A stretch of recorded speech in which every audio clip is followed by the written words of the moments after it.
Bonjour mes solistes, bienvenue pour cette nouvelle vidéo. Aujourd'hui c'est le jour plutôt, de l'épisode 3 de l'histoire des planqués. Je vous propose comme d'habitude de vous caler sous un petit plaid, de prendre votre chocolat chaud, votre thé ou votre café. Pour ma part, j'adore le chocolat chaud. Et je vous propose de nous lancer dans l'histoire des planqués. Bien qu'il fût encore tôt, le soleil réchauffait déjà l'atmosphère par ses quelques rayons. Bleu, enthousiasmé par la journée qui se profilait devant eux, avançait en trottinant, saluant les papillons sur son passage. Rouge, quant à elle, marchait à côté de son ami Vert en se posant de multiples questions sur l'individu qu'ils allaient rencontrer au lac. Au bout de quelques minutes, la prairie laissa place à l'étendue d'eau. L'astre solaire se reflétait dedans et faisait scintiller le lac de 1000 feux. Rouge regardait tout autour d'elle, la tête toujours recouverte par son couvre-chef de nounours décapité. Elle ne connaissait pas cet endroit, contrairement à Bleu, qui se jetait déjà dans les parterres de fleurs. Elle vit que Vert s'éloignait vers le bord de l'eau pour entamer sa partie de pêche. Même s'il lui avait parlé de quelqu'un à rencontrer pour répondre à ses questions, elle se rappela qu'à l'origine, ils étaient venus ici afin de refaire des provisions, sans quoi ils seraient affamés très rapidement. Ne sachant trop quoi faire, Rouge se rapprocha d'un buisson fruitier et entreprit sa cueillette. Il y aurait ainsi plus de choix pour le repas futur. 1 heure s'écoula ainsi. Chacun prenait plaisir dans son activité en toute insouciance, oubliant presque les malheurs passés. Alors qu'elle s'éloignait du groupe dans le but de trouver d'autres fruits ou légumes à récolter, Rouge entendit un craquement de branches. Craignant qu'il ne s'agisse à nouveau des grosses machines, elle partit à toute vitesse rejoindre Vert. Elle tremblait de tout son être. Son ami d'un calme olympien s'aventura à la source de ses peurs alors que Bleu restait avec elle, effrayé. Ils le virent ainsi disparaître derrière les buissons. Du temps passa. Cela paraissait être une éternité. Alors que Vert ne revenait toujours pas, le sol se mit à trembler. Rouge ne savait pas où se cacher. Elle regarda affolée de tous les côtés, avec Bleu accroché à elle. Regardant à nouveau d'où venait le bruit, ils virent un énorme pamplemousse rose qui dévalait la pente à toute allure dans leur direction. Ils hurlèrent tous les deux d'un cri strident. Rouge poussa violemment Bleu pour le sauver de l'écrasement et sauta pour épargner sa propre vie.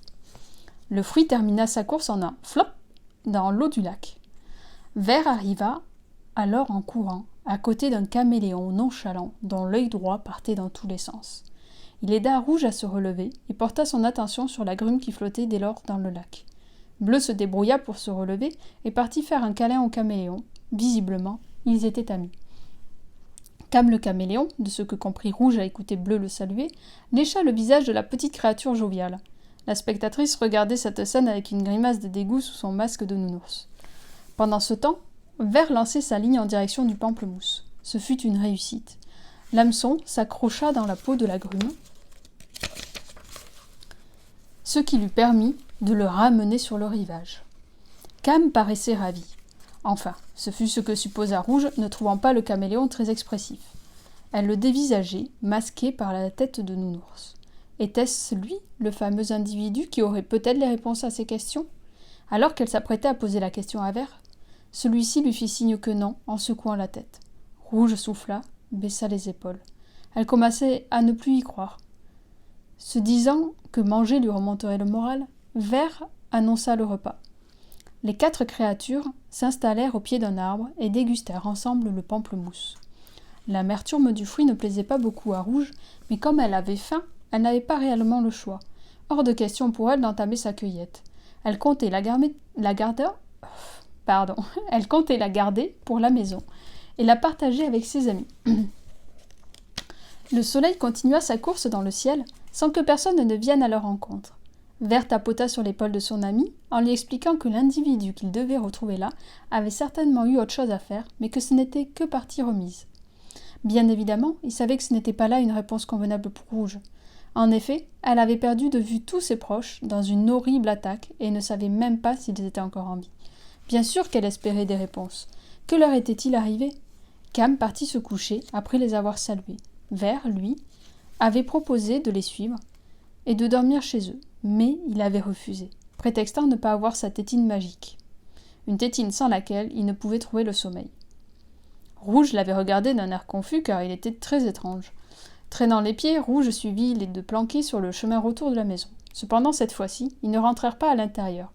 Bleu et Vert avaient échangé des clins d'œil et avaient fait un détour par l'arrière de la propriété. Rouge, moralement défaite, ne prêtait pas attention à ce qu'il se passait. Elle s'assit sur une pierre pendant que Vert allumait un feu de camp. Elle se rendit compte de cela que lorsqu'elle sentit la chaleur sur sa peau. Elle écarquilla alors les yeux, découvrant le décor qui se cachait derrière la maisonnée.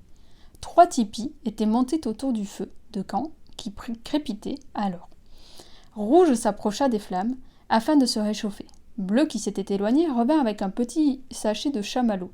Mais d'où les tenait-il ? Il semblait pourtant à Vert qu'il n'y avait plus du tout de provisions dans cette maison. Bleu ne donna aucune explication et tendit des branches à ses amis afin qu'ils fassent griller les friandises dans le feu. Rouge n'avait jamais fait cela auparavant. C'était une nouveauté qu'elle apprécia. Bleu en profita pour suggérer de raconter des histoires effrayantes. Son ami regarda Vert étonné par cette proposition. Bleu expliqua que tant que c'était lui qui narrait ce genre de récit, alors il n'avait pas peur. Il se lança alors dans l'histoire de Pop le sans-tête. Pop était une petite créature comme nous 3. Il avait pour habitude de jouer ici même. Cependant, ce n'était pas tout à fait le même genre d'installation qui se trouvait là à l'époque. Il y avait des outils tranchants qui servaient à transformer les troncs d'arbres en bûches pour le chauffage.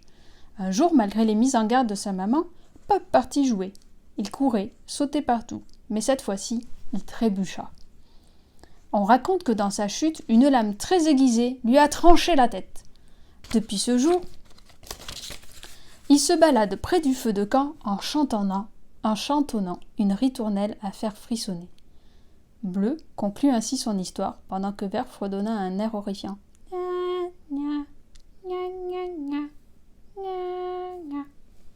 Rouge déglutit et se demanda si elle allait réussir à dormir. Car oui, c'était déjà l'heure de partir se coucher. Chacun se dirigea sous sa tente. La pauvre petite créature n'arrivait pas à fermer l'œil à cause de l'histoire de son ami.